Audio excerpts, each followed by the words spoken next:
தேடி வந்த ஹாஜிமார்கள் ஜபலே மலாய்கா என்று சொல்லப்படுகின்ற மலக்குமார்கள் இறங்கி பத்ரீன்களுக்கு உதவி செய்த அந்த இடத்திற்கு கால் வைக்கின்ற பாக்கியத்தை அல்லாஹ் நசீப் செய்தான். அல்ஹம்துலில்லாஹ்.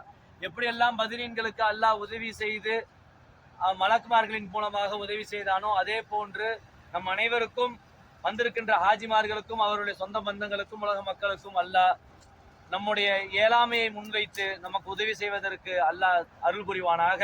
நம்முடைய அனைத்து விதமான உம்ராக்களையும் அல்லாஹ் கபூல் செய்வானாக. மதீனா ஷரீஃபுடைய ஜியாரத்தை அல்லாஹ் மக்பூலியத்தானதாக ஆக்கி அருள் புரிவானாக. அஸ்ஸலாமு அலைக்கும் வரஹ்மத்துல்லாஹி.